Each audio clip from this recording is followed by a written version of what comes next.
The warning alarms screamed through the cockpit as Captain Marcus Stone fought to maintain control of his cargo hauler. Oh, you're died like.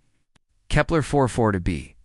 The planet wasn't supposed to be inhabited, just another routine supply drop to the mining outpost on the far side of the world. Come on, sweetheart, Marcus muttered to his ship, pulling hard on the controls. Don't fail me now.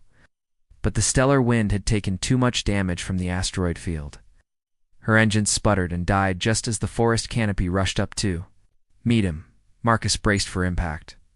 The crash shook him to his bones. When consciousness returned, he found himself hanging upside down in his pilot seat, blood trickling from a gash on his forehead. His left shoulder throbbed with each heartbeat, and his leg felt wrong somehow.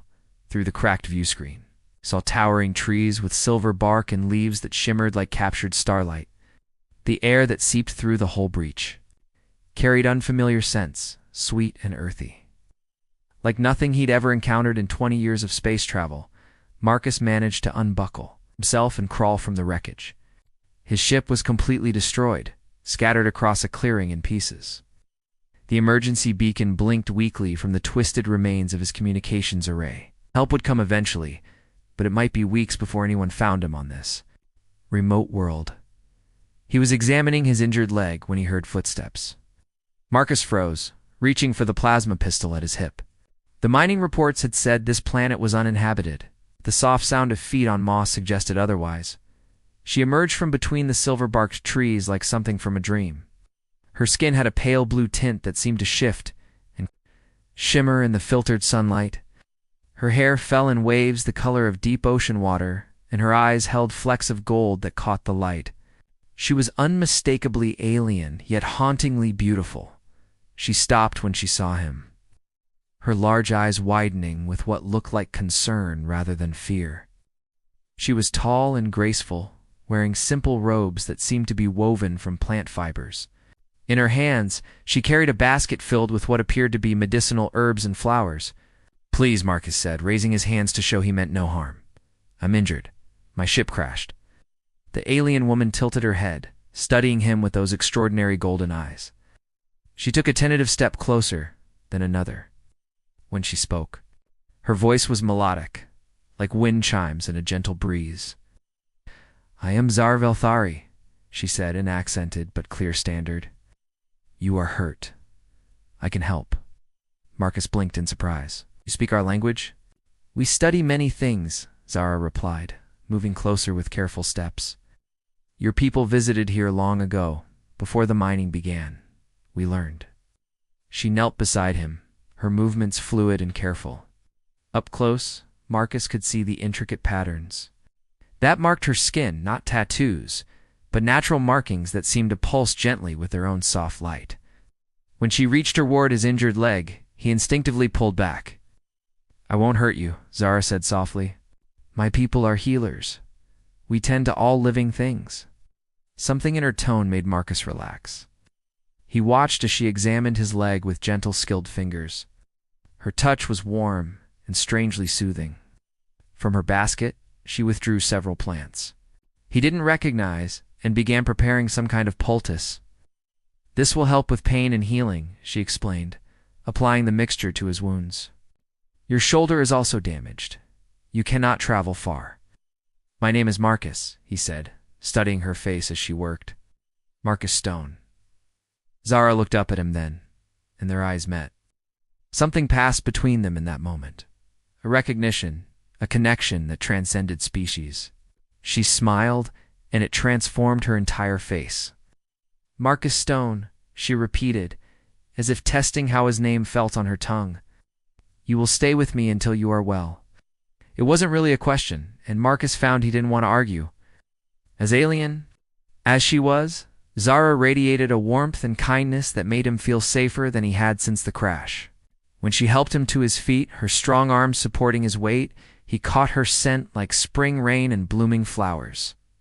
"Can you walk a little?" she asked. Marcus tested his weight on his injured leg. The pain was already diminishing. "Thanks to her treatment? I think so." "Good. My home is not far." As they walked slowly through the shimmering forest, Marcus couldn't help but steal glances at his rescuer. Everything about this planet seemed magical, but Zara, most of all, had a feeling his life had just taken a turn he never could have imagined. Zara's home was unlike anything Marcus had ever seen. It's built into the trunk of a massive tree. It seemed to grow naturally from the living wood. Windows were gaps between branches, and furniture appeared to have been shaped rather than constructed. Bioluminescent vines provided soft, warm light that pulsed gently like a heartbeat. Your people build with living things? Marcus asked as Zara helped him settle onto what he assumed was a bed, a soft depression in the wood lined with downy moss. We grow with living things, Zara corrected gently. We ask the trees if they will share their strength. They usually say yes, if we treat them with respect. Marcus watched in fascination as she prepared more medicines from her garden. Every movement was deliberate and careful, showing deep reverence for the plants she harvested. When she caught him staring, a faint blue flush colored her cheeks. "You find this strange?" she asked. "Different," Marcus admitted, "but beautiful. Where I come from, we mostly take what we need without asking." Zara paused in her work, turning those golden eyes on him. "That sounds lonely." The simple observation hit Marcus harder than he expected. She was right.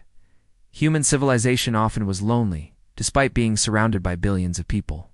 Here, in this living house with this gentle alien woman, he felt more connected than he had in years. Over the following days, as his body healed, Marcus learned about Zara's people, the Velthari. They were botanists and healers, living in harmony. With their forest world, Zara herself was something of a scholar, studying the effects of different plant combinations on various species. "Your biology is fascinating," she said one evening as she changed the dressing on his shoulder wound. Fingers were warm against his skin, and Marcus tried not to think about how good her touch felt. "Your healing rate is much faster than we expected."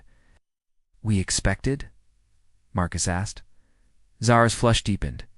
"I may have consulted with the other healers about your treatment. They were curious about humans. And what's the verdict?" "That you're surprisingly durable," she said with a small smile. "That you have kind eyes." Their gazes met and held. Marcus felt his pulse quicken. "Zara." She pulled her hands back quickly, busying herself with cleaning up the medical supplies. "You should rest. Healing requires much energy." But Marcus found himself increasingly unable to rest, not because of his injuries, but because of his growing fascination with his caretaker. He began teaching her more about human language and customs. While she shared stories of Velthari culture and their deep connection to nature, "Your people travel between stars," Zara said one afternoon as they sat in her garden. "Do you not miss having roots?" "I never thought I did," Marcus replied honestly. "But being here with you, it makes me understand what I've been missing." Zara was tending to a flower that seemed to glow from within. At his words, she looked up, and he saw something vulnerable in her expression. "Marcus, when you are well, you will leave." The question hung between them like a bridge neither was sure they could cross. Marcus reached out slowly, gently touching her hand where it rested on the luminous flower. She didn't pull away. "I don't know," he said truthfully. "I've never had a reason to stay anywhere before." And now her skin was warm beneath his fingers, and he could feel a slight tremor in her hand. The golden flecks in her eyes seemed to shimmer in the garden's soft light. "Now I'm beginning to think I might," he whispered that evening. As they shared a meal of fruits and vegetables from her garden, Zara taught him more of the Velthari language. Her people communicated not just with words, but with subtle changes in the patterns on their skin and the musical quality of their voices. "What does this mean?" Marcus asked, attempting to mimic a phrase she'd taught him. Zara laughed, the sound like silver bells. "Just told me that my roots grow deep and my flowers bloom brightly." "What's funny about that?" "It's how we express deep affection," she said, her skin patterns shifting to a warm golden hue. "Among my people, it's quite intimate." Marcus felt heat rise in his cheeks. "Oh, I didn't know." "It's all right," Zara said softly. I liked hearing it." They sat in comfortable silence after that, the air between them charged with unspoken feelings. When Zara reached across to refill his cup, Her hand brushed his, and neither of them moved away. "Zara," Marcus said quietly, "I need you to know something. I've traveled across the galaxy, seen wonders I couldn't even describe, but I've never met anyone like you." She looked up at him, her patterns now pulsing with soft silver light. "Your people have a saying, yes? About the heart growing fond? The heart grows fonder," Marcus corrected gently. "Yes, we do." "Mine grows fonder each day," she whispered in. The soft bioluminescence of her living home, surrounded by the gentle sounds of the forest, Marcus felt something shift inside him. This alien world, this incredible woman, they were changing him in ways he was only beginning to understand, as if drawn by invisible threads. They leaned closer to each other across the small table, their faces illuminated by the dancing patterns. On Zara's skin, and the warm glow of her garden lights. 3 weeks had passed since the crash, and Marcus's injuries were nearly healed. But as his body recovered, his heart grew more entangled with every passing day. He found excuses to stay close to Zara, helping her in the garden, learning to identify medicinal plants, sharing stories of distant worlds under the alien stars. "Tell me about Earth's moon," Zara said one evening, as they sat on a living platform high in the tree canopy. The night sky of her world sparkled with 3 moons, casting everything in ethereal silver light. "Just one moon," Marcus said, lying back on the soft moss.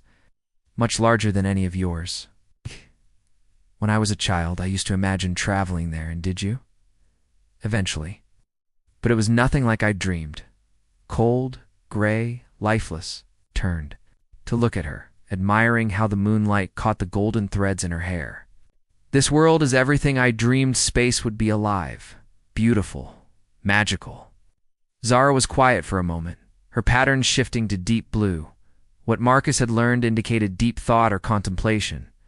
"Marcus, there is something I must tell you about my people." Something in her tone made him sit up, giving her his full attention. "What is it?" We do not usually form bonds with other species. The Velthari believe that our life essence, our connection to the living world, can only be shared with others like us." Marcus felt a chill that had nothing to do with the night air. "And what happens if someone breaks that rule?" Zara whispered. "Complete separation from the community, from the living network that sustains us?" "It is considered a form of death." They sat in heavy silence, the weight of her words settling between them like a chasm. Marcus reached for her hand, relieved when she didn't pull away. "Why are you telling me this now?" Zara's pattern shifted again, now showing swirls of gold and silver that seemed to dance across her skin. "'Cause I think I am already breaking that rule. My heart songs when you are near. My patterns respond to your presence. The very trees seem brighter when you walk among them." Marcus brought her hand to his lips, pressing a gentle kiss to her palm. Her skin was warm and soft, with a faint sweetness like nectar. "Zara, I know the risk," she continued, her voice growing stronger. "But for the first time in my life, I understand what my ancestors meant when they spoke of bonds that transcend the physical world. What I feel for you, ... It is deeper than roots, brighter than starflowers." Closer to her on the platform, his free hand reaching up to touch her face. Her patterns brightened under his touch, creating swirls of warm light across her cheekbones.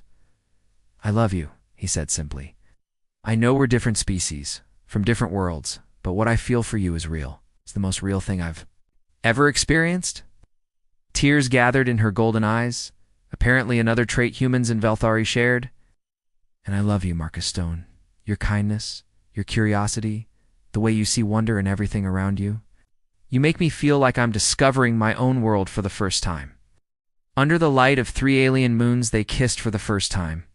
Her lips were soft and warm, tasting faintly of the sweet fruits they'd shared earlier. Her skin patterns flared bright gold where he touched her, creating a constellation of light between them. When they finally broke apart, both were breathing hard. Zara's entire being seemed to glow from within, more beautiful than anything Marcus had ever seen. "This changes everything," she whispered against his lips. "I know." Marcus pulled her closer, feeling her heart beating against his chest. "You afraid?" "Terrified," she admitted. but also alive. More alive than I've ever been. They made love that night under the alien stars, their bodies moving together with surprising harmony, despite their physiological differences. Zara's skin created patterns of light wherever Marcus touched her, and she marveled at the warmth and strength of human passion. They discovered that love truly was a universal language, spoken through gentle caresses and whispered endearments. In both their languages. Afterward, as they lay entwined on the moss-covered platform, Zara traced patterns on Marcus's chest with her fingertips. "What happens now?" Marcus asked, running his fingers through her ocean-colored hair. "Now we face the consequences," she said quietly. "My people will know soon." The trees whisper to each other, and they carry news faster than any messenger. "Will you regret this?" Zara lifted her head to look at him, her patterns glowing soft and steady. "Never. Whatever comes, I will never regret choosing love over fear." Marcus kissed her forehead, tasting the faint sweetness of her skin. "Then we'll face it together." In the distance, they could hear the night songs of Zara's people carried on the wind. Harmonious voices that spoke of community and connection. Soon, those songs might no longer welcome Zara. But in this moment, under the stars of an alien world, they had each other. As dawn began to paint the sky in shades of purple and gold, Marcus held the woman he loved and tried not to think about the difficult choices that lay ahead. For now, it was enough to have found something worth fighting for among the stars.